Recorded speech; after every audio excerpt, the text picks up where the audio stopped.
자, 먼저 월간 뉴스레터 열어보도록 하죠. 박명석 큐레이터와 함께합니다. 어서 오세요. 네, 안녕하세요. 네, 반갑습니다. 아, 이거 본장이랑 애프터마켓 움직임이 조금 다르네요. 아, 참. 음, 아쉽네요, 참. 그렇죠. 뭐, 빠지는 근데, 건 뭐, 예, 그냥 다 주지는 않는구나. 아, 인생에서는 쓰고 네. 달고를 이제 주는데 어제 밤 사이에 굉장히 이제 우리의 당이 올라갔다면 혈당 너무- 스파이크 쳤다면 너무 좋아가지고 음. 이래도 되나 싶을 정도의 네. 이게 왜 이렇게까지 좋지? 이 정도의 장이 나왔더니 네. 아니나 다를까? AMD가 응 아직 아니야라고 하면서 근데 또 전체적으로 예상 상회한 실적이 있었는데 그 세부 내용에서 약간 실망감들이 좀 있었나 봐요. 그런 것 같아요. 알겠습니다. 그리고 또 AMD는 사실 의심이 별로 없었잖아요. 관심이 없었죠. 아 그래요? 그러니까 뭐 AMD도 최근에는 다시 네. 부각받고 하는 모습들이 있기는 했지만 상대적으로 다른 종목 대비해서는 조금 뭐 그런가요? 네. 저는 개인적으로 이제 AMD가 네. GPU랑 CPU를 갖고 있기 때문에 그쵸. 이 둘 다에 대해서 의심의 여지가 거의 없다라고 생각을 하고 있었거든요. 네. 그래서 사실상 저는 최근에 반도체의 거의 대장을 AMD라고 생각하고 있었거든요. 이게 예. 그런 얘기도 하더라고요. 안 빠졌기 때문에 예, 그러니까요. 예, 아 맞아요. 그러니까 그 얘기를 안 하려고 빠졌기 했어요. 때문에 예. 실적 발표하고 나서는 빠진다. 그 AMD가 7월의 조정을 정말 잘 견딘 종목이에요. 완전 고점에서 계속 매달려 네. 있었어요. 그래서 여기는 확실히 GPU도 최근에 좋고 CPU도 요즘 잘 팔리니까 확실히 얘가 거의 이제 대장격 노릇을 하는구나. 그러면은 얘를 따라가야 되는구나. 그러니까 그 AMD를 사는 것도 방법이겠지만 AMD가 추구하는 어떤 방향성, CPU가 앞으로 되게 대세가 되겠구나 이런 방향성을 우리가 좀 쫓아가야겠구나라고 해서 저는 이제 GPU, 메모리 그 다음에 이제 주역을 CPU라고 생각하고 있었어서 CPU가 이번 실적 시즌의 주인공이 될 것이다라는 생각까지 쭉 하고 있었거든요. 근데 AMD가 말씀해주신 대로 그만큼 버텼기 때문에 좀 빠지는 것도 있는 것 같고 그리고 장 중에 딱 7% 올랐거든요. 근데 실적 발표하는 날은 보통 팔란티어도 본장에서 지금 30%가 급등을 했는데 그 전날의 기억을 되짚어 보면 하이퍼스케일러들 쭉 오르고 막 오라클 9% 올라가고 그러는데 팔란티어는 한 2, 3%밖에 안 올랐었어요. 네. 실적 발표하기 전까지. 그래서 뭔가 좀 실적 보고 가자라는 심리가 있었어야 되는데 시장이 너무 가는 거예요. 그쵸. AMD를 너무 올리는 거예요. 이거 아직 안 나왔는데. 그러니까 거기서부터 약간 조금 쎄함이 있었는데 아. 아니나 다를까 거기서 조금 초를 치는 그런 모습이었습니다. 스페이스X도 그렇고 AMD도 그렇고. 그러니까요. 근데 뭐 어쨌든 애프터마켓에서 다 빠진다라기보다는 또 뭐 오르는 종목들도 있어요. 시스코도 올라가고 네, 맞아요. 있고 지금 네. 아스트라 네트워크스의 주가도 12% 급등. 일부 뭐 장비주 그리고 종목들에 있어서의 상승세는 유지되고 있으니까 네. 너무 또 이제 섣부른 실망하지 마시고. 근데 실망할 정도가 절대 아닌 게 그렇죠, 그렇죠. 말씀드린 대로 본장에서 올렸던 걸 뺀 거고 그리고 본장이 정말 무시무시할 정도의 폭발력이 있었기 때문에 그리고 요즘에는 애프터마켓의 급등에도 본장에서 빠지는 경우도 왕왕 있었고 맞아요. 하락해도 돌아서는 경우도 있는 그런 변동성 장이라서 그래서 제가 섣부른 맨 처음에 실망하지 말씀드렸던 게 그거잖아요. 다 주지는 않는구나. 네. 예, 그래서 정말 너무 좋았다가 여기서 잠깐 좀 아쉽다 이 정도일 뿐이지 이게 뭐 제가 뭐 이것 때문에 뭐 시장이 또 나락을 간다 그런 건 절대 아닙니다. 아닙니다. 예, 전혀 아니고요. 혹시 오해하셨나요? 혹시? 아니에요. 우리 네. 시청자분들은 스마트하신 분이라서 오해 안 합니다. 오해 안 네. 하시고 세부적인 내용을 한번 제가 말을 잘못했나 봅니다. 예. 어떤 거요? 아니 뭐 다들 좀 그렇게 얘기를 아니에요. 우리 명성님 잘생겼다는 얘기밖에 없어요. 아, 그래요? 자, 야간 선물도 여러분 4.9% 여러분들이 원하는 정도예요? 어떻게 조금 더 올랐어야 됐나? 예, 알겠습니다. 자, 그러면 마감 상황을 한번 쭉 보도록 하죠. 제가 김 빼는 소리를 했다고 지금 난리가 아. 났군요. 예. 아니 근데 뭐 AMD 아쉬운 거 좀 얘기할 수도 있지 뭐 그거. 아니 그냥 그냥 넘어갈게요. 그래서 다우지수 김 빠진 맛이 없다. 네, 다우지수 1.7% 상승, 그리고 나스닥은 2.6% 상승, S&P 500 1.8% 상승, 러셀 2000 1.85% 상승입니다. 그래서 맨 처음에 제가 말씀드린 대로 장이 많이 좋았어요. 네. 진짜 많이 좋았고 그래서 이 정도면은 아마 여러분들의 미국 주식 계좌가 상당히 많이 회복됐을 가능성이 높죠. 어제도 다우지수 사상 최고가였고 오늘은 S&P 500이 사상 최고치를 넘겼기 때문입니다. 근데 여기서 이제 이게 시간 외의 어떤 흐름들인데 요거 보시면은 아우 정말 영롱하죠. 대단하고요. 마이크론 7.6%, 인텔 10.8%, AMD 7%, 그리고 마벨 테크놀로지가 12% 급등했고요. 그리고 이 AMD에 대한 기대감으로 인텔이 10% 올라가면서 ARM도 거의 20% 급등을 하더라고요. 아 정말 참 대단했습니다. 그런데다가 샌디스크 10.8% 장비주 강세 그리고 팔란티어 30%. 야 이거 뭐 우리나라였으면 상한가죠. 팔란티어.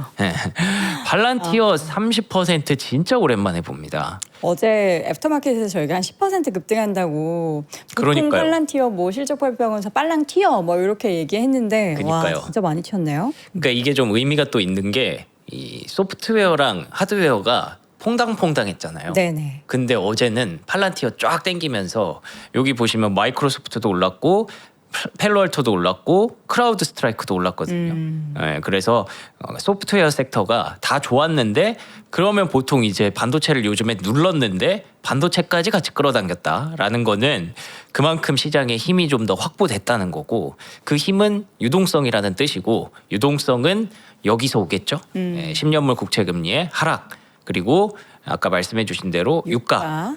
유가가 75달러까지 하락. 이러면은 이제 밸류에이션에 대한 여유가 생기면서 오늘은 둘 다 끌어올리는 날 이렇게 됐다고 보시면 되겠습니다. 근데 요게 이제 요걸로 넘겨보면 네 오늘 애프터마켓으로 애프터마켓. 넘겨보면 요게 조금 아쉬운 거죠. 인텔과 AMD의 빨간불이 좀 맞습니다. 들어가 있어요. 그래서 AMD가 좀 소명이 필요할 것 같아요. 지금 컨콜 아마 하고 있을 텐데 네. 잠시 후에 보시겠지만 조금 궁금해지는 부분들이 있어요. 6시부터 컨콜이래요. 예, 맞아요. 그래서 그 부분들을 아마 리사소 CEO가 잘 얘기해주지 않을까 싶고, 근데 그만큼 AMD에 대해서 기대감이 시장에서 조금 높았기 때문에 그래서 왜 여기서 궁금증을 유발하지?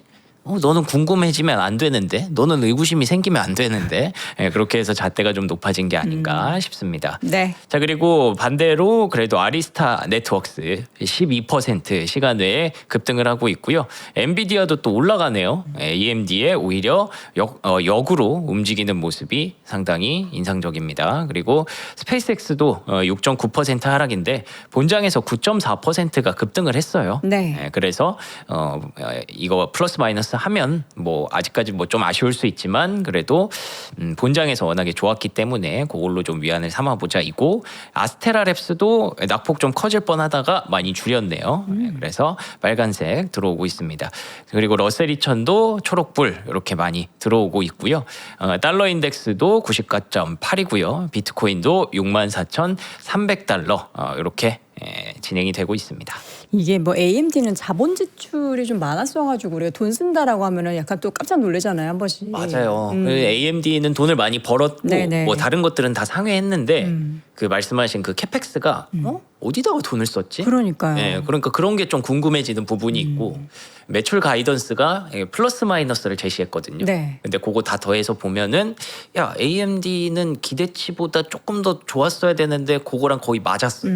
매출 가이던스가. 네네. 그러면은 우리가 조금 기대감을 높게 부과하고 있었나? 이렇게 해서 주가가 좀 빠지는 거고 그리고 AMD가 뭐 중요하지 않을 수 있다라고 하시는데 근데 저는 이제 미장 보는 관점에서는 너무너무 중요한 기업이에요. 그렇죠. 여러분들의 시선에서는 삼성전자, 하이닉스가 중요하시겠지만 저의 시선에서는 엔비디아, AMD가 훨씬 더 중요합니다. 그렇기 때문에 시장에 미치는 영향이 일단 조금 있다. 근데 AMD 개별적인 이슈라서 그래서 반도체가 조금 지금 시간외에서 빨간불이 들어오고는 있지만 그래도 AMD가 잘 소명을 해주면 이것 또한 소화해낼 수 있을 것이다. 이렇게 봅니다. 아무래도 뭐 우리나라 뭐 삼성전자랑 이제 관계들이 또 있고 뭐 이러니까 또 침 못 살까봐 걱정하고. 저는 근데 이제 좀 있어요. 솔직히 소신 발언할게요. 어떤 거? 이 메모리 반도체 과몰입 이거 좀 그만하면 안 됩니까? 아 진짜 뭐 네, 말도 잘 못하고 왜냐면 이거 참. 물려 있어. 아. 다들 많이 물려 계셔가지고 그럴 수밖에 없어요. 알겠습니다. 예. 자, 여러분. 우리 한번 밤사이에 무슨 일이 있었는지 쭉 보죠. 유가가 급락했어요. 이게 네. 가장 좋은 소식인데 요거 이제 신빙성이 저는 있었습니다. 아 맞아요. 저도 똑같이 생각했어요. 네, 그러니까 트럼프 대통령이 맨날 얘기해 줄 그쵸. 때보다 베센트가 나와서 한마디 이렇게 딱 했을 때 파급력이 훨씬 세다. 이분들도 이제 아는 거죠. 트럼프 대통령이 얘기하면 안 통하는데 야 네가 가서 말해야지 통해. 내 말 안 통해. 약간 이런 게 있지 않았을까? 채팅창에도 아까 그러시던데 네. 아니 대통령 발언보다 장관 발언이 센 이게 무슨 나라냐 뭐 이런 얘기 하시던데. 자득이죠. 자업자득. 네. 자업자들 좋은 표현이네요. 급락했어. 얼마나 왜 무슨 일이 있었길래 급락했는지 모르는 분들을 위해서 한번 설명해 주시죠. 크게 두 가지입니다. 베센트 장관과 카타르 얘기가 있어서 네. 유가가 급락을 했다라고 여기 마켓워치 이 기사에 이렇게 나오면 되는 거고요. 베센트 장관이 말하기를 화요일이나 수요일에 이란과 합의할 가능성이 상당히 높다라고 얘기를 하고 있습니다. 그래서 좀 구체적인 일정이 나왔다는 점에서 이게 상당히 좀 긍정적으로 시장에 작용을 했죠. 그래서 어떤 얘기가 나오고 있는지는 명확하게는 알 수 없지만 네. 그래도 베센트 재무장관이 이렇게 구체적인 일정을 제시했다는 게 시장에는 상당히 좀 호재로 작용했다라고 그쵸. 보여집니다. 화요일이나 수요일이면은 이제 오늘 밤에 뭐 나올 수 그렇죠, 있는 그렇죠. 거고. 오늘이 네. 이제 미국으로는 수요일이니까. 맞습니다. 네, 그래서 기대를 한번 해보는 거고요. 카타르는 무슨 얘기를 했나 하고 봤더니 단기적인 해결책에 초점을 맞추고 있다. 그리고 해결책은 미국과 이란 대화 재개에 도움이 될 것이며 직접 대화에 관한 어떤 논의도 없다. 이게 사실은 어떻게 보면은 뭐 직접 대화가 없네라고 해서 아쉬울 수 있지만 그래도 그것보다 일단 단기적으로 해야 할 일들을 하고 있다라고 판단하는 거라서 네네. 이 두 가지가 호재로 작용했다라고 보시면 됩니다. 네. 그리고 이란이 오만과의 협상에 대해서 뭐 진전을 발표했다. 그래서 지금은 사실 뭐 미국의 어떤 입장보다 그 이란이 어떻게 리액션을 했는가가 되게 중요한 상황이잖아요. 그렇죠. 그래서 이란은 오만과의 협상에 대해서 상당히 진전이 있었다라고 얘기했는데 이거는 사실 별로 좋은 건 아니에요, 그렇죠? 그렇죠. 이 둘이 자꾸 네. 막 짝짝꿍하면은 맞아요. 안 좋은 거죠. 네. 네, 근데 어쨌든 그러면서 항로 협상 그 어떤 뭐 역할 분담 이런 것들이 진행이 됐고 네. 그러면서 이제 뭔가 새로운 방안을 계속 제안을 했다라고 했대요. 뭐 안 받으면 되는 거지 무슨 그렇죠. 새로운 방안이 또 있을까 그런 생각이. 안 하면 되는 건데. 하지 말아야 될 거 지금 하려고 하는 거잖아요. 맞아요. 예. 근데 어쨌든 내부적으로 둘이 이제 합의를 했고 네. 그래서 요걸 갖고 이제 협상하러 가자. 이렇게 된 거라서 협상의 판은 다시 만들어졌다. 이렇게 시장이 해석을 했던 것 같고요. 네. 그리고 이건 좀 인상적이었어요. 그렇게 하려고 하니까 어쨌든 뭐 얘네도 통과해야 돈을 받든 말든 할 거 아니에요. 그렇죠. 그래서 그런지 유럽 국가들이 기뢰 제거하는 거를 이란이 좀 지원을 해주겠다. 무슨 말이에요? 이란이 깐 기뢰를 아니, EU가 너무- 기뢰를 제거하는데 예. 지원을 하겠다? 예. 너무 깊게 난- 들어가지 마시고 이란이 하는 말이 무슨 말인지 모르겠는데 내가 바보 같은 건가? 뭐 누가 깔았는지도 중요하지만 지금은 어쨌든 제거를 한다. 이란이 제거해야지. 예, 뭐 그렇겠죠. 어쨌든 누가 하든 뭐 근데 지금- 통행만 되면 되니까. 예. 근데 기뢰가 진짜 깔린 건 맞아요? 뭐 이렇게까지 나오면은 몇 개는 깔지 않았어요. 왜냐면 그러고 나서 우리 한동안 배 살짝 다녔을 때 네네네. 물론 이제 오만 쪽에 붙어서 많이 갔다고 하지만 배가 뭐 폭발되는 사고 이런 소식이 없었어가지고 네. 어쨌든 알겠습니다. 예. 자 그래서 이번엔 다르다.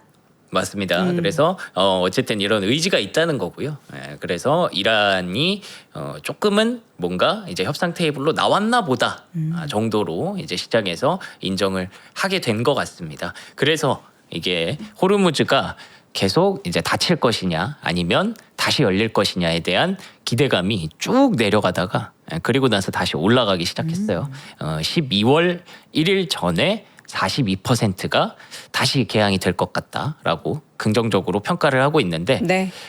그래서 이게 상당히 중요한 게 이게 가솔린과 AI 그러니까 미국 소비자들이 그 뭐라 그러죠? 인플레이션? 인플레이션. 참 내가 인플루언서? 인플루언서라. 헷갈렸어. 네. 네. 인플레이션을 유발하는 이유가 뭐냐? 직접적으로는 확실히 휘발유다라고 생각을 하고 있으니까 그거를 이제 좀 해결하려고 하는 미국 정부의 역할이 지금 좀 부각이 됐다라고 보시면 될 것 같고요. 근데 뭐 다만 아직은 여전히 신중한 입장도 있습니다. 뭐 오늘이나 내일 이루어질 수도 있다라고 얘기를 했지만 하루 통화 선박수가 10척도 채 되지 않는다라고 네. 보고를 하고 있으니 이게 합의가 돼야 뭐 얘기가 나와야 통행을 하겠죠. 그러니까 아직까지는 좀 신중한 입장도 있다는 거 참고하시면 되겠습니다. 우리 두 번째 이슈 한번 네. 보도록 하겠습니다. 베센트가 바빠요. 지금 유가도 진정시키고 네. 엔화 안정에도 진지한 노력을 하고 있다. 맞습니다. 네. 그래서 그 일본의 엔화 개입을 했다라는 얘기가 있었잖아요. 그리고 나서 베센트 재무장관이 확인을 또 시켜준 거죠. 그렇죠. 나 진지하게 지금 노력하고 있다. 지금 틀을 마련하는 것이 중요하다.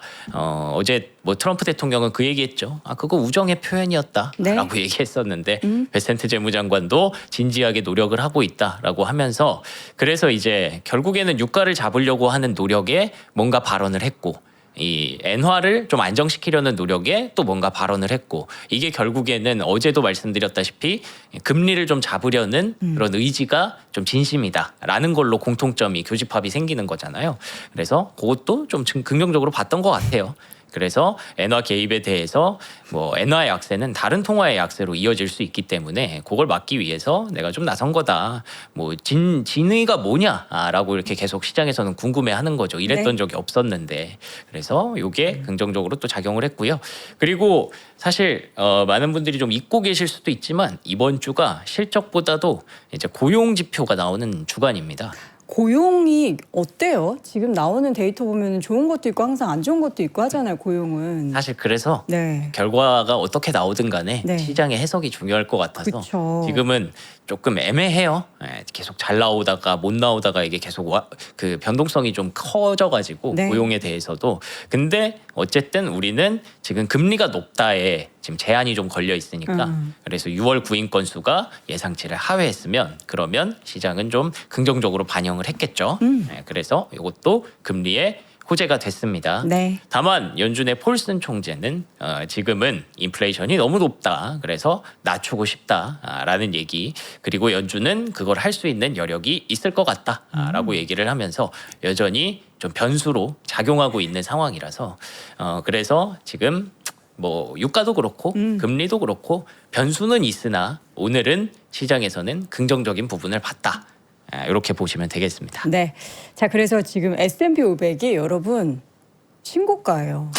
그러니까 우리가 국장 지수 보면은 우리는 아직 멀었잖아요. 다시 그럼요. 9천 넘고 만 가기가. 네. 근데 S&P 500 다우는 신고가. 네, 맞습니다. 예.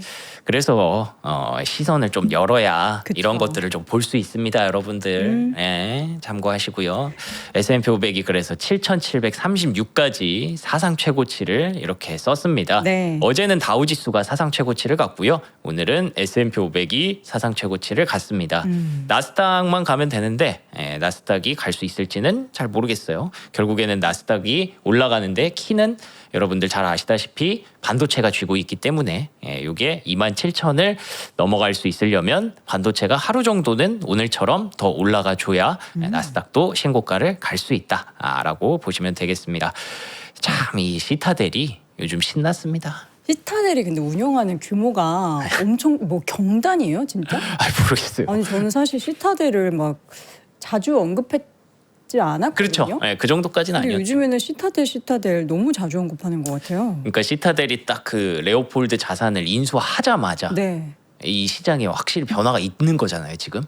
그쵸. 그 전에는 자꾸 막 이렇게 뭔가 잽을 날리고 이런 게 있었는데 알고 봤더니 뒤에 큰 음모가 있었다. 음모가 있었는지는 몰라요. 큰 음모라고 생각. 네. 그래서 그 이후에는 완전 신나가지고 7월이 강세장이 끝난 게 아니라 재설정이 된 것이다. 네네. 급격한 매도세와 업종 순환이 과도한 포지션을 정리했을 뿐 레버리지 ETF 자산도 많이 감소했고 재설정한 것이다라고 하면서 반도체에 대해서 기술주에 대해서 너무 과도했던 그 레버리지가 결국에는 화를 불렀는데 그게 이제는 많이 청산이 됐으니까 요게 건강해졌을 뿐이지 이거를 보고 강세장이 끝났다라고 오해하면 이 시장을 또 따라갈 수가 없다라는 거예요. 그래서 이것도 조금 그래요.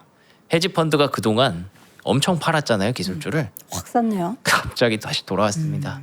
이게 뭔가 이제 그 음모일 수도 있겠다 싶기도 하기는 하고요. 급격하게 다시 담고 있는 헤지펀드의 모습으로 인해서 S&P 500도 사상 최고치를 경신했죠. UBS에서 그러니까 7월에 우리가 너무 고민이 많았고 약간 허무해지고 이게 도대체 뭐지? 왜 이렇게까지 시장이 좀 이해 안 되는 그런 움직임을 가져가지? 네. 라고 얘기를 해서 많은 분들이 좀 화가 났었잖아요. 저 역시 마찬가지였는데 근데 그게 그 UBS에서 봐도 전례 없는 이례적인 현상이었다. 근데 그것 또한 무슨 말을 하냐면 모멘텀 지표가 이렇게 급락을 했는데 S&P 500이 겨우 이 정도밖에 안 빠졌다라는 것 또한 이례적인 현상이다라는 거예요. 그렇게 되면은 S&P 500 내부적으로는 계속 좀 건강한 어떤 조정이 나온 거고 그러면 시타델 말이 맞는 거죠. 과도했던 포지셔닝이 정리되면서 S&P 500은 좀 그 같이 갔어야 되는 종목들이 그 사이에 좀 올라와 준 거니까. 그래서 이제는 다시 비슷해졌으니까 거기서부터 이제 다시 시작을 해보는 거죠. 그래서 인공지능 분야 외에 다른 분야로의 확장이 되게 필요한 조건이었는데 네. 덕분에 잘 일어났다라는 거고요. 개인 투자자들의 매수세와 레버리지 ETF 상품이 어우러진 가운데 기관 투자가 몰려드는 현상 이게 모멘텀과 시장 환경의 특징이라서 개인 투자자들이 계속 그 모멘텀을 쫓으면서 그 모멘텀 투자라는 게 뭐 시장에서 어떤 뉴스 이벤트 이런 걸 얘기하기도 하지만 이 미국 시장에서 모멘텀 그 주식들이 올라간다라는 거는 가던 주식이 계속 더 간다라는 의미거든요. 근데 그게 이제 6월까지 계속 진행됐던 현상이죠. 근데 그걸 보면은 기관 투자자들이 참여할 때는 그걸 공격하고 싶은 거예요. 그렇죠. 그래서 이게 너무 과도하게 진행이 되면은 레오폴드처럼 나 이렇게 했는데 이만큼 벌었어 이렇게 자랑을 해버리면은 그러면 시타델처럼 이렇게 공격을 대상이 되기도 하고 그러니까 너무 과도한 레버리지는 항상 화를 불러 일으킨다라는 점에서 요거를 교훈으로 삼으면 우리가 될 것 같습니다. 과도한 레버리지가 이렇게 좀 청산이 되고 하는 그런 모습도 나타났다라는 교훈도 있는데 저는 어제 이제 정프로님도 이제 오전 개장 방송에서 그런 의문점을 제시하시더라고요. 우리가 매번 산업에 대한 분석 진짜 열심히 하고 시장 하락할 때도 그쵸. 그래서 펀더멘털이 달라진 게 있나요 하고 다 하나씩 이렇게 확인해 봐도 결국에는 이런 거대 자금들이 뒤에서 짬짬이를 해가지고 자기네들이 들었다 놨다 하면은 우리 개인 투자자분들은 그걸 알 수가 없잖아요. 모르죠. 그렇게 되면은 우리가 이렇게 분석하는 게 의미가 있나? 저는 근데 그래도 해야 된다고 생각해요. 그래도 그렇죠. 왜냐하면 이게 도저히 이해 안 되는 하락이었고 네. 그리고 그것 때문에 우리가 뭔가 생각을 잘못하고 있었는가 이렇게 오해를 우리 서로를 못 믿었잖아요 스스로를. 스스로 의심했죠. 근데 그나마 하나 남아 있는 건 아니 펀더멘털 상으로 이 정도까지 빠질 일은 절대 아닌데 라는 그런 의문을 계속 품었기 때문에 저는 안 팔 수 있었다고 생각하거든요. 어떻게 보면은 그래서 뭐 안 팔 수 있었던 게 이게 정답이다라고 할 수는 없지만 네. 근데 지금 다시 올라오는 각도가 어쨌든 S&P 500도 신고가고 다우도 신고가고 나스닥도 신고가 직전인 걸 보면은 거기에서 어쨌든 마음을 잡을 수 있었던 건 그때도 많은 얘기들을 들었어요. 아니 좀 인정해라. 이 실적이 중요한 게 아니다. 그럼 그 지금 그냥 팔고 싶어서 파는 거다. 근데 거기에 이제 동참을 해버리면 그러면 사실 남는 게 없어지거든요. 네. 그래서 저는 그럼에도 불구하고 우리의 중심을 좀 잡기 위해서 분석이 좀 필요하지 않나 싶습니다. 그래서 우리는 그동안을 정말 어렵게 그 본질을 붙잡고 기다렸고 그래서 이제 앞으로 얼마나 더 좋아지는지 안 좋아지는지에 대한 여러 가지 분석들이 있는데 소시에테 제네랄에서는 S&P 500 전망을 8,000을 제시했어요. 네, 맞습니다. 8,000까지 제시를 했고요. 아까 신고가 나왔었죠. 얼마 안 얼마였죠? 남았는데 지금 7,736 그러네요. 포인트에서 마감됐거든요. 7,736. 근데 이게 한 번 신고가를 깼다고 이게 막 올라가지는 않으니까 네네. 예, 그래도 조금씩 가면서 8,000까지 갈 수 있다라고 본 거고요. 하락장에서 매수하라. 빅테크 기업을 넘어서 지금 계속 실적이 확산되고 있다. 예, 그러면서 상승 모멘텀을 활용한 매수를 권고했다라고 하네요. 근데 반대로 여기도 이제 뭐 신종로는 있어요. 그래서 AI 관련 투자가 여전히 좀 부담스럽다. 부채에 더 의존하고 있다. 그리고 어제 전해드렸지만 오라클의 CDS 프리미엄은 네. 또 신고가를 찍었습니다. 이게 진짜 주가 올라가는 거랑 CDS 프리미엄 같이 올라가는 거랑 보면은 좀 당황스럽기는 한데 그만큼 뭐 금리도 여전히 높은 구간이고 이런 것들이 좀 부담스럽다라는 거는 인정하면서 좀 조심스럽게 가야 된다는 뜻이고요. 네. 그래서 실제로 블랙스톤과 엔트로픽이 또 칩 파이낸싱을 협의하고 있다라는 얘기가 있습니다. 그래서 엔트로픽이 지금 너무 필요한 상황이거든요. 프론티어 모델에 어떻게 보면 그 오픈웨이트 모델들과 중국의 오픈웨이트 모델들의 굉장히 강력한 거센 도전을 받고 있기 때문에 엔트로픽은 그거를 대응하려면 방법이 되게 쉬워요. 그러니까 데이터 센터 더 많이 확보하면 되거든요. 메모리 칩 더 많이 확보하면 되고. 근데 그게 지금 뭐 하고 싶다고 되는 게 아니잖아요. 바로 생산되는 게 아니기 때문에 그런 것들을 계속 좀 더 조달을 하기 위해서 막 이것저것 가져오고 여기 보시면은 컴퓨팅 용량도 추가 확보 계약을 또 했거든요. 여기 엔비디아의 지원을 받는 인프라 스타트업 볼타라는 데다가 6년짜리 계약 기간을 해가지고 얘네가 스페이스X 것도 받아오고 막 엄청 어디서 좀 남아요 이러면은 그거 다 사오잖아요. 그런 이유가 있는 겁니다. 엔트로픽 클로드가. 그래서 그거를 계속 경쟁을 하고 있고 구글의 AI 칩 도입을 위해서 블랙스톤이랑 협의를 했다고 하는데 네. 엔트로픽이 상장을 해야 되고 프론티어 모델에 그 홍보를 하기 위해서 이런 발빠른 움직임들이 들어가고는 있지만 이것 또한 누군가가 보기에는 이거 너무 또 과도하게 움직이는 거 아니야? 라는 시선도 나올 수 있다는 거. 지금은 이렇게 좀 아슬아슬한 그런 상황이라는 거 우리가 인지를 하고 가야겠죠. 네. 엔트로픽은 여기에 더해서 컴퓨팅의 용량을 추가하는 확보하는 계약을 또 맺었어요. 네, 그거까지 이렇게 정리해서 보시면 될 것 네. 같습니다. 자, 팔란티어 실적 발표와 함께 주가가 급등했습니다. 네, 사실 국내에서도 팔란티어 주주분들 굉장히 많잖아요. 그럼요. 경이로운 하루다. 진짜 30% 급등하는 게 얼마만인지 모르겠어요. 예전에 진짜 빨랑빨랑 튀었는데 진짜. 이게 제가 보니까 위에서부터 하락 추세선을 그려보니까 네. 고점이 작년 11월이었더라고요. 작년 11월 이후에 계속 밀린 거예요. 와. 9개월 가까이를 밀린 거예요. 진짜 힘드셨겠다. 네, 그렇죠. 근데 뭐 이러다 말겠지 하다가 여기까지 온 건데 그 기간 동안 실적이 나빴던 거 아니거든요. 계속 실적은 괜찮았고 그렇기 때문에 이 정도면은 이제는 시장이 한번 알아줄 때가 됐지 않을까 싶었는데 그걸 이번 실적 시즌에서 제대로 한번 알아준 것 같습니다. 그리고 그 오픈웨이트와 프론티어 모델이라는 그 내러티브 있잖아요. 네. 그것도 지금 팔란티어에게 긍정적으로 작용을 하고 있기 때문에 거기에 이제 섞여서 이러면 AI로 이제 돈 버는 기업들이 등장하고 있구나.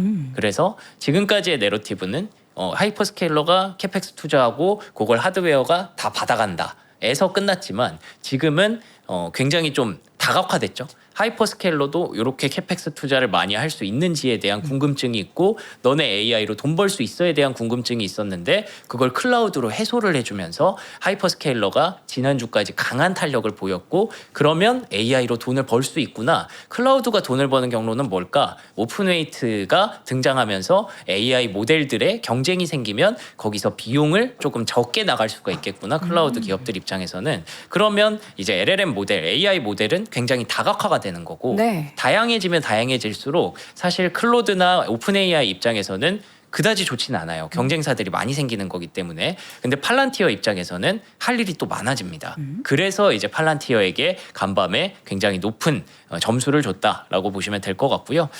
그래서 룰 오브 40 이게 이제 매출 성장세와 에비타 마진 성장세를 합친 건데 그게 155까지 올라갔다는 점에서 이제 뭐 거의 볼 필요도 없는 지표가 돼버렸어요. 왜냐하면 이게 팔란티어가 자기 그 본사와 동사와 같은 그런 성장하는 성장하는 기업들의 그 지표로 너무 이익을 보지 말고 이렇게 매출 성장과 에비타 마진 성장을 봐야 된다라고 해서 요거를 만든 건데 왜 룰 오브 40냐면 40만 넘어도 굉장히 훌륭하게 성장하는 기업이다라는 뜻이었거든요. 우리가 어제 150 봤던 기억이 네, 여기 155예요. 155.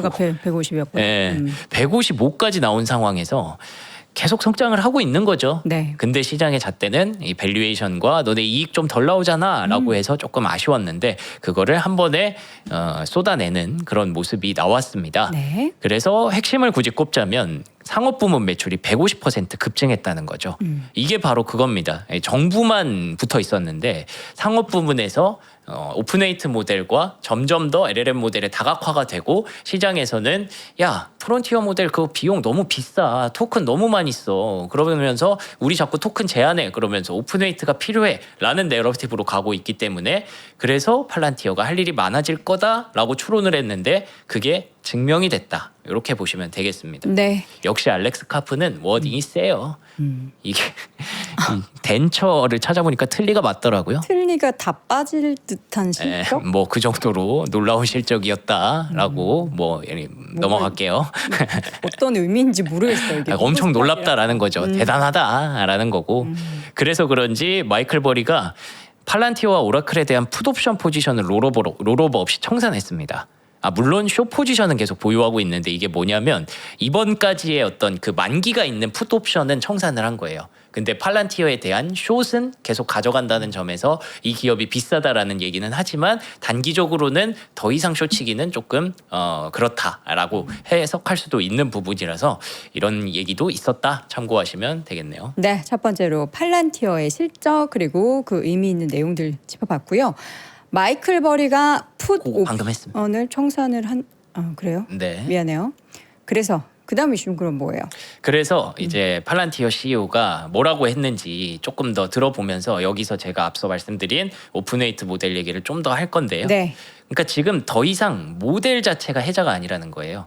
이게 무슨 말이냐면 클로드를 만든 것, GPT를 만든 것, 제미나이를 만든 것 그게 중요한 게 아니라 내가 갖다가 깔아주는 AIP 그거를 필요한 사람들에게 맞춰주는 엔지니어 이런 역할을 하는 팔란티어가 훨씬 더 혜자를 갖고 있다라고 본인들은 얘기를 하는 거죠.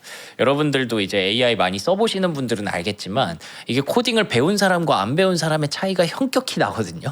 얘를 돈 내고 쓰면서도 내가 제대로 쓰고 있는 건지 그리고 이제 기업들은 그거보다 더 효율적으로 써야 되니까 얘를 빨리 교육을 시켜가지고 내 기업의 어떤 그거에 완벽하게 최적화를 시켜야 되는데 그걸 하려면 이제 이 팔란티어 엔지니어나 이런 사람들이 좀 필요하다라는 겁니다. 그래서 내가 직접 가서 기업과 상담을 해주고 여러분에게 맞는 그런 거를 맞춰주기 때문에 이게 뭐 굉장히 의미 부여를 하죠. AI가 효율성을 높이고 생산성을 향상시키면서 GDP를 의미 있게 성장시킬 수 있는 민주주의 국가가 되는 세상을 만들어가고 있다라고까지 뭐 이렇게 얘기를 합니다. 그게 이제 온톨로지라는 개념이죠. 네. 온톨로지가 막 흩어져 있는 데이터를 이렇게 잘 합쳐가지고 당신에게 필요한 건 이겁니다라는 걸 알려주는 거니까 그래서 거기에서 이제 개방형 AI가 계속 나오는 거죠. 그러면은 폐쇄형 AI 클로드나 GPT를 썼을 때는 쟤네가 비용도 너무 많이 가져가고 돈도 너무 많이 쓰는 것 같은데 개방형끼리는 약간 경쟁도 되고 클라우드 시스템이 그냥 API를 그냥 호출만 하면 되거든요. 요걸로 이렇게 해 이러면은 그 비용을 조금씩 낮출 수도 있기 때문에 그래서 AI 시장이 전체적으로 확대되는 그림이 나올 것이다. 대중화가 될 것이다. 그러면 우리가 생각할 수 있는 건 그래서 인프라가 또 많이 깔리겠네도 있겠지만 그러면 이제 진짜로 AI를 활용해서 돈 버는 기업들이 많이 생겨나겠구나 쪽으로 이제 시장은 계속 찾고 있어요. 이게 이제 우리가 AI 산업의 정말 초입이라고 하고 뭐 4살짜리 아이라고 하고 네네네. 이제 앞으로 발전할 만한 AI의 그 생태계가 진짜 상상할 수 없을 정도로 크잖아요. 네. 저는 요즘에 조금 따라가기가 버거워요. 어렵죠. 이게 막 무슨 나오는 말하는지 여러 가지 모르겠고. 전망이 있는데 이게 진짜 되는 게 맞는지를 제가 뭔가 판단을 해야 되는데 문과적인 사고에서는 굉장히 산업에 대한 이해를 하기가 뭐 머리로는 알겠는데 그래서 이게 된다는 건지 안 된다는 건지는 또 가봐야지 되는 거고. 그래서 사실 어떻게 보면은 네. 이게 좀 편하죠. 아 그냥 걔네가 돈 쓰면 반도체가 돈 버는 거자 이렇게 생각하면 되게 편해져요. 근데 이 지금 AI의 속도가 생각보다 엄청 빠르게 가잖아요. 그 빠르다라는 것을 네. 제가 체감을 못 체감 하는 것 못하죠. 같아요. 근데 이게 제가 써보면서 느껴지더라고요. 확실히 좀 더 느껴지고 네. 약간 저는 이걸 써보면서 느끼는 게 제가 되게 하찮아졌어요. 제 스스로가. 인간은 원래 하찮아요. 진짜로. 네. 아니 어느 순간부터는 아니 내가 이 일을 왜 내가 하고 있었지? 이 생각이 드는 지점들이 너무 많아졌고 그래서 되게 공감했던 얘기가 그냥 어디 딱 가가지고 내가 자동화할 수 있는 부분들을 다 얘랑 얘기해서 자동화를 빡 시켜놓고 네. 그리고 나서 내가 일을 다시 하고 싶다 이런 생각들이 많이 들더라고요. 처음부터 아예 네. 세팅을. 네. 그래서 그걸 계속 하고 있는 과정인데 얘가 이제 알아듣기도 힘들고 네. 내가 제대로 말하고 있는지도 모르겠고 그쵸. 그래서 팔란티어가 좀 도와줬으면 좋겠고 이런 생각들이 계속 들어요. 그래서 어쨌든 이게 생각이 되게 확장이 되더라고요. 제대로 써보기 시작하니까. 네. 그래서 개방형 AI가 저도 필요하다고 생각을 합니다. 네, 그래서 좀 더 경쟁도 붙고 각자의 프리미엄도 그대로 가져가고 개방형 AI는 또 개방형 AI대로 뭐 클로드는 처음부터 끝까지 다 해주려고 하지만 나는 요거 딱 집중해서 해줄게. 나는 요거 집중해서 해줄게. 이런 모델들이 많이 생기는 그런 개념이거든요. 네. 그래서 대중화가 많이 되겠죠. 그러면은 이제 엔비디아가 이걸 왜 좋아하는지 아는 거죠. 그러면 너네 GPU 많이 필요하겠네. 네. 내 거 많이 써야겠네. 그렇죠. 이렇게 하면서 고객이 늘어나는 거예요. 예, 그래서 시장이 확대된다라고 보시면 되고요. 네. 그래서 엔비디아 얘기를 여기다 붙였어요. 알파마요 2 슈퍼를 출시했다.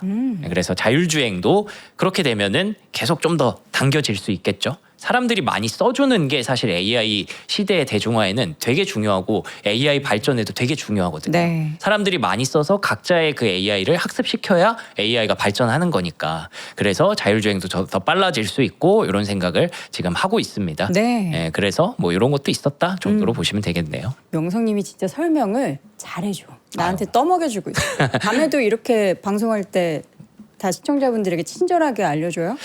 그렇죠. 최대한 많이 그게 알려드리려고. 진짜 능력이에요. 아, 근데 어려운 얘기를 쉽게 하는 거. 네. 그 약간 제가 이제 다른 분들에 비해서 솔직히 제가 한참 부족하잖아요. 이 구력이라는 걸 무시할 수가 없기 때문에. 근데 제가 그나마 장점이라고 생각하는 게 이건 것 같아요. 쉽게 설명해주는. 그것보다 새로운 뭔가를 우린 계속 봐야 되잖아요. 그쵸. 다음에 뭐가 나올까, 다음에 뭐가 나올까를 생각해야 되는데 계속 이렇게 갇혀버리면은 거기서 이제 시장은 이미 다른 쪽을 보고 있는데 네. 넘어오지 못하면은 저는 계속 도태된다고 생각하거든요. 근데 새로운 거를 제가 좀 더 젊으니까 네. 좀 더 빨리 써보고 좀 더 이렇게 알려드릴 수 있지 않나 싶습니다. 나도 이제 늙었어. 네. 저도 이제 많이 늙었나 봅니다. 얼른 저도 한번 쫓아가 보도록 할게요. 근데 미국에서 요게 이슈가 컸죠. 네. 중국산 광수신기의 금지 법안을 준비하고 있다. 계속 중국을 뭔가 제재를 하네요, 미국이. 그쵸. 왜 최근에 국내 증시에서 로봇주 좋았었잖아요. 그게 이제 중국산 로봇 미국에서 제재한다 그랬었잖아요. 네. 근데 그 다음이 계속 나와요. 중국산 광수신기 금지 법안. 네. 요거 때문에 광통신 관련주들이 어제 급등했어요. 오. 예, 루멘텀, 마벨 이런 종목들이 급등을 했고요. 그리고 패키지가 하나 더 나왔어요. 폴리실리콘 최저 가격 설정하고 관세 부과 검토한다. 그래서 태양광주도 또 올랐습니다. 네. 예, 그래서 이런 쪽으로 계속 여러분들이 모멘텀을 좀 보시면 좋을 것 같고요. 예, 메모리 반도체 얘기를 좀 하자면 니케이에서 HP 등이 CXMT에 대해서 제한적인 사용을 시작했다라는 게 있었거든요.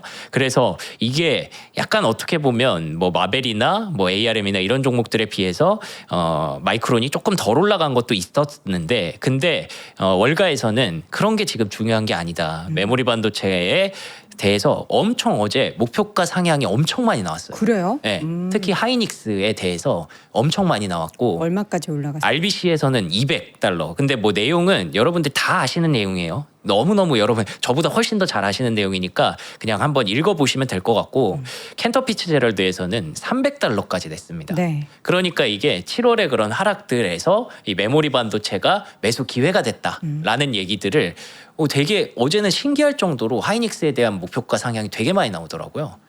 뭐지? 그니까요. 또 또 재미 눈 음모론이에요? 뜨면서 뭐지? 왜 갑자기 다들 이러는 거야? 칭찬하면 그러니까. 이상해. 갑자기 왜 이러나 싶었는데 네. 마이크론에 대해서도 뱅크 오브 아메리카가 막 5가지 이유를 대고 막 SK 하이닉스가 올라갈 수 있는 5가지 이유 이러면서 엄청나게 긍정적으로 얘기를 많이 했습니다. 그쵸. 그래서 그만큼 많이 빠졌기 때문에 충분히 다시 도약할 수 있는 계기가 되지 않을까라고 긍정적으로 보고 있고요. 근데 거기에서 이제 AMD가 조금 아쉬운 그런 모습을 보인 거죠. 네. 여기 보시면은 제가 말씀드렸던 대로 캐펙스가 예상치가 298 밀리언인데 808 밀리언까지 그리고 뭐에다가 도서자 콩코를 듣고 싶은데. 그러니까요. 지금. 이게 좀 궁금해요, 저도. 예, 근데 지금 아마 하고 있을 거고 맞아요. 아마 계속 보도가 나오고 있을 거라서 여러분들이 한번 좀 찾아보시면 좋을 것 같고요. 예, 매출도 가이던스가 그러니까 AMD는 좀 더 잘 나오기를 바라는 그런 기업이잖아요. GPU랑 CPU를 투 툴로 갖고 있는데 둘 다 AI의 굉장히 중요한 핵심 플레이어인데 이게 가이던스를 좀 더 시원하게 줄 수 없었을까에 대한 아쉬움. 그런 것들이 좀 작용을 했다라고 보시면 될 것 같고요. 자세한 내용은 내일 또 조금 제가 업데이트를 한번 해드리도록 하겠습니다. 지금 컴콜에서 일부 나왔던 내용을 보면은 네. AMD도 왜 우리 SK하이닉스, 삼성전자도 지금 2026년 물량이 아니라 7년 물량, 8년 물량을 준비하고 있습니다라는 얘기를 많이 했잖아요. 근데 리사스 CEO도 역시나 2027년에 GPU 출시를 이미 준비를 하고 있다. 뭐 이런 발언도 했다라고 하는데 그런데도 애프터마켓 주가 움직임이 여전히 8%대 하락을 보이고 있습니다. 자, 스페이스X도 실적 발표하고서 주가 빠지고 있죠. 그렇습니다. 스페이스X는 뭐 지금 당장 실적이 뭐 잘 나왔다라고 하기에도 좀 민망하죠. 네. 왜냐하면 여전히 EPS는 마이너스고 매출이 그래도 좀 잘 나오긴 했네 라는 점에서 어쨌든 AI 데이터 센터 장사도 좀 잘했고 네. 스타링크도 열심히 쏘고 있나 보다 백로그도 많이 늘어났다 인데 근데 간밤에 그걸 좀 반영했는지 9%를 본장에서 이미 띄웠어요. 그리고 나서 이제 내일 모레부터 이제 그게 출회되는 날이거든요. D+2 물량이 이제 보호예수 크게가, 물량이. 보호예수 물량이 출해되는 날. 시작되는 날이라서 그래서 그거에 대한 부담감도 있고 지금 시간 내에서는 조금 빼고 가는 것 같고요. 네. 아스테라랩스 그리고 아리스타 네트워크스 둘 다 실적은 좋았는데 아스테라랩스는 시간 내에서 조금 소폭이지만 밀리고 있고 아리스타 네트워크스는 급반등이 나오더라고요. 최근에 그래서 아리스타 네트워크스는 주가의 평가가 조금 박했고 아스테라는 좀 좋았기 때문에 그런 흐름도 좀 있었던 것 같아요. 그래서 내일은 일라이릴리 그리고 샌디스크, 샌디스크. 웨스턴 디지털 요게 나오기 때문에 내일 또 서클도 있고 레드와이어도 있습니다. 너무 많다. 진짜 많아요 요즘. 그래서 이런 것들 내일 한번 기다려보시면 좋겠습니다. 네, 자 어제 실적 발표했던 몇몇 기업들 쭉 정리 한번 해드릴까요? 네, 그럼 빠르게 한번 네, 뭐 네. 30초 컷 하면은요. 캐터필러 뭐 그렇죠? 다 아시죠? 좋았습니다. 이거 굴삭기 그런데다가 비상 발전기 AI 데이터 센터 주주 환원까지 할 수 있는 여유가 있더라고요. 주가 급등했고요. 머크는 아마 이거 알테오젠 매매하시는 분들이 이제 키투루다 잘 팔았습니다. 전년 대비 5% 증가했다. 화이자는 이제 비만 치료제를 계속 기대하고 있대요. 의미 있는 성장세. 그리고 크라토스 드론 기업이죠. 드론 기업이 실적이 꽤 좋았더라고요.